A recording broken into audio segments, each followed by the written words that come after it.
نحمده ونصلي على رسوله الكريم أما بعد فأعوذ بالله من الشيطان الرجيم بسم الله الرحمن الرحيم يا أيها الذين آمنوا إنما الخمر والميسر والأنصاب والأزلام رجس من عمل الشيطان فاجتنبوه لعلكم تفلحون۔ حاضرین گرامی قدر، ارادہ یہ ہو رہا تھا کہ حضرت عثمان غنی رضی اللہ تعالی عنہ کی شہادت کے واقعے کو بیان کروں،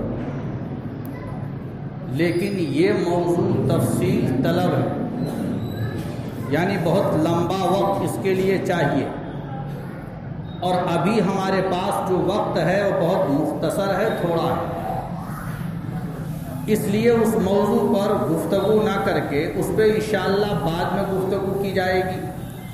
اور سر دست ابھی ہمارے سماج میں جو ایک بیماری پھیلتی ہوئی نظر آ رہی ہے، اس بیماری کے تعلق سے کچھ باتیں عرض کی جائیں گی۔ شراب اسلام نے حرام قرار دیا ہے، اور شراب نوشی کرنے پر مذمت بیان فرمائی ہے، اور شراب نوشی کرنے والوں کی سزا تجویز کی ہے۔ شراب اس لائق نہیں ہے کہ آدمی شراب پی کر کے اپنی زندگی بسر کرے۔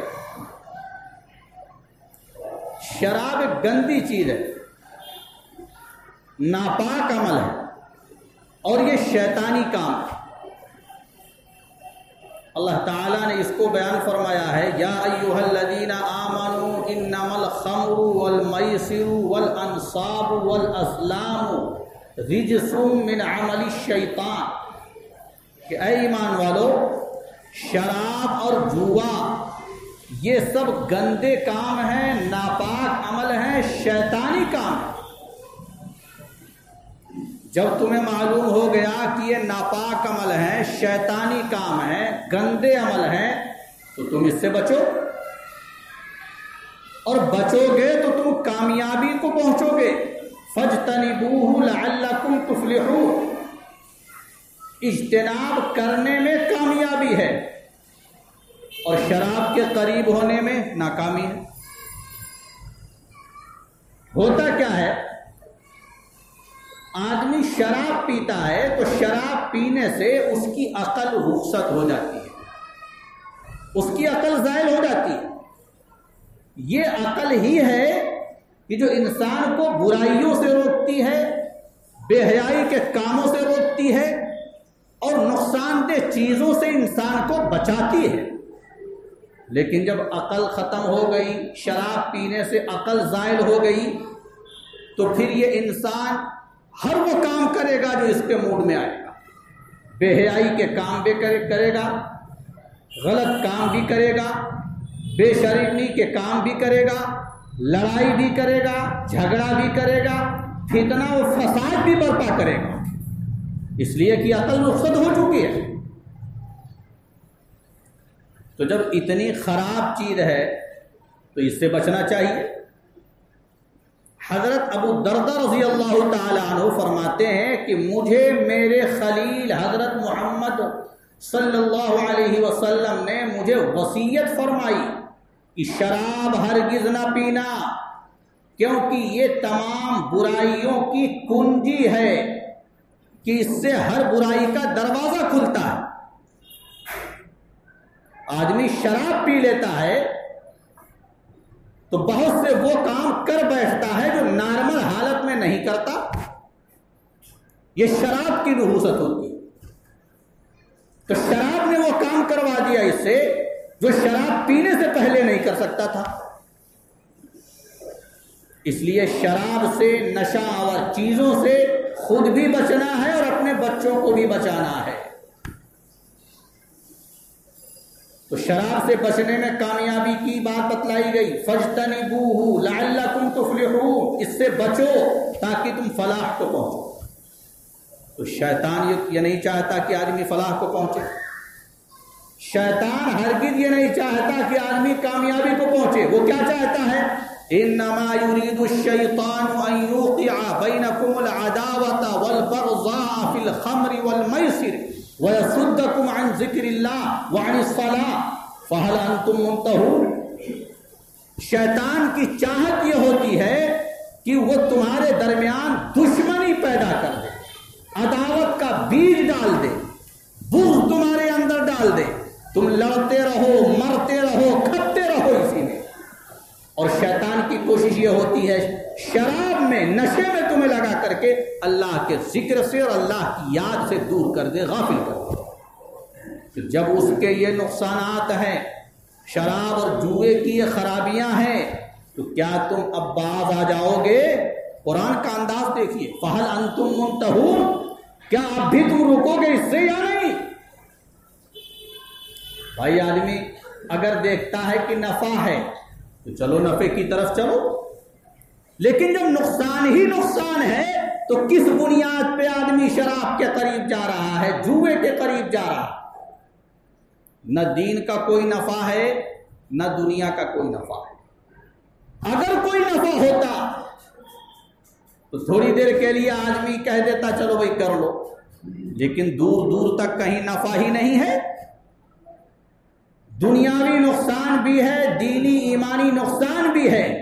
ظاہری جو نقصان دکھ رہا ہے وہ بالکل آنکھوں سے دکھ رہا ہے کہ آدمی لڑائی کرتا پھرے گا، لوگوں سے الجھتا پھرے گا، جھگڑے کرتا پھرے گا، فتنہ و فساد برپا کرے گا، اس کی عزت برباد ہوگی، اس کی عزت ختم ہوگی، خاندان اجڑے گا۔ لڑائی ہو جاتی ہے شراب کے نشے میں، کچھ دیر کے بعد شراب کا نشہ اتر جاتا ہے، شراب کا نشہ تو اتر گیا، لیکن بیچ میں جو لڑائی ہو گئی ہے نا، اس کا اثر ختم نہیں ہوتا، اس کا اثر تو بعد تک بھی رہتا ہے اور خاندان لڑتے رہتے ہیں۔ یہ سلسلہ رکنے والا نہیں ہوتا، تھمنے والا نہیں ہوتا۔ اس لیے فرمایا گیا یہ شراب تمام برائیوں کی کنجی ہے، جڑ ہے، ہر برائی کا دروازہ اس سے کھلتا ہے۔ تو ایسی خبیث چیز ہے تو تمہیں اس کے قریب جانا ہی نہیں چاہیے۔ صحابہ کرام کے عمل کا نمونہ ہم پیش کریں۔ عرب کے اندر شراب کی عادت تھی، شراب کا ماحول تھا، شراب کی خرید و فروخت ہوتی تھی، لیکن جب آیت کریمہ نازل ہوئی جس میں شراب کو حرام قرار دے دیا گیا تو صحابہ کرام کا عمل دیکھیے، مٹکے توڑ دیے، شراب خانے برباد کر دیے، جس کے برتن میں جتنی بھی شراب تھی سب نے اپنی شراب سڑکوں پہ گلیوں میں پھینک دی۔ اس طرح شراب بہتی تھی مدینے کی گلیوں میں جس طرح بارش میں پانی بہتا ہے، کوئی پرواہ نہیں کی۔ یہ ہے صحابہ کرام۔ حکم آ جائے تو کیا مجال ہے کہ اس کی خلاف ورزی ہو جائے۔ ہم بھی محبت رسول کا دم بھرتے ہیں، قرآن کو ماننے کا دم بھرتے ہیں، اللہ سے لو لگانے کا دم بھرتے ہیں۔ ہمیں بھی چاہیے کہ واقعی محبت کا ثبوت دیتے ہوئے جب قرآن نے منع کر دیا ہے، نبی نے منع کر دیا ہے، اللہ نے منع کر دیا ہے، دین اسلام نے ہمیں روک دیا ہے، تو ہم کامل طور پر اس برائی سے رک جائیں، قریب بھی نہ جائیں۔ حضرت ابو امامہ رضی اللہ تعالی عنہ فرماتے ہیں کہ نبی اکرم صلی اللہ علیہ وسلم نے ارشاد فرمایا، میرے رب نے قسم کھائی ہے، میری عزت و جلال کی قسم، جو بندہ شراب کا ایک گھونٹ بھی پیے گا میں اسے لہو اور اتنا پیپ پلاؤں گا، اتنا لہو خون اتنا پیپ پلاؤں گا، اور جو بندہ میرے خوف سے شراب سے رک جائے گا، شراب نہیں پیے گا، تو میں اسے اپنے پاکیزہ حوضوں کی پاکیزہ شراب پلاؤں گا۔ ہم میں سے کون نہیں چاہتا کہ میں پاکیزہ شراب پیوں؟ ہر ایک یہی چاہتا ہے نا۔ تو اگر پاکیزہ شراب پینی ہے، پاکیزہ حوض کی پاکیزہ شراب شراب پینی ہے تو ہمیں آج ہی یہ طے کرنا ہوگا کہ ہم دنیا کی گندی شراب منہ میں نہیں لگائیں گے. یہ ناپاک چیز اور نجس عمل ہم کبھی نہیں کریں. تاریخ پڑھنے والوں نے تاریخ پڑھی ہے اور اتہاس کی جانکاری رکھنے والوں نے اتہاس جانا ہے. انہیں پتا ہے شراب میں جو لوگ لگ جاتے ہیں, شراب کے نشے کے عادی ہو جاتے ہیں, وہ کہیں کے نہیں رہتے, نہ دنیا کے رہتے ہیں نہ دین کے رہتے ہیں.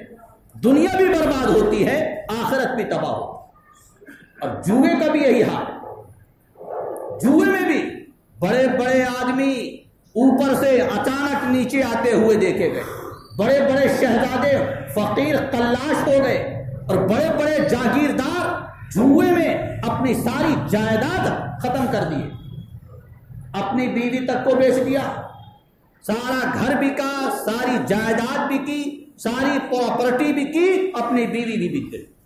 یہ ہے جوئے کا انجام. تو مسلمانوں کو جنہوں نے کلمہ پڑھا ہے, جنہوں نے قرآن کو مانا ہے, جنہوں نے اسلام کو قبول کیا ہے, جنہوں نے محبت رسول کا دم بھرا ہے, انہیں ہرگز ان گندی چیزوں کے پیچھے نہیں پڑنا چاہیے. ہریانہ کا بھی سفر ہوا تھا, وہاں کے بارے میں رپورٹ ملی بڑی خطرناک. چھوٹے چھوٹے بچے شراب کے عادی ہو رہے ہیں, نشے کے عادی ہو رہے ہیں.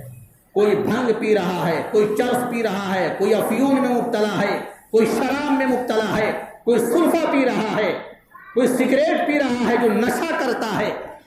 اسمیل میں لگے ہوئے ہیں. طرح طرح کی نشہ آور چیزیں ہمارے سماج میں رائج ہو چکی ہیں اور ہمارے سماج کو کھوکھلا کر رہی ہیں. چھوٹے چھوٹے معصوم بچے جن کی عمر 12 سال ہے, جن کی عمر 13 سال ہے, جو ابھی کھلتے ہوئے پھول ہیں, وہ پہلے مرجھا جا رہے ہیں. جوان ہونے سے پہلے, خوشبو دینے سے پہلے, طاقت میں آنے سے پہلے ہی اپنے جسم کا بھی نقصان کر رہے ہیں اور اپنے دین و ایمان کا بھی نقصان کر رہے ہیں. اگر آپ لگام نہیں لگائیں گے, ان کو اس خرافات سے نہیں روکیں گے, تو یہ پورے سماج کو تباہ کر دے گی, پوری قوم کو برباد کر دے گی.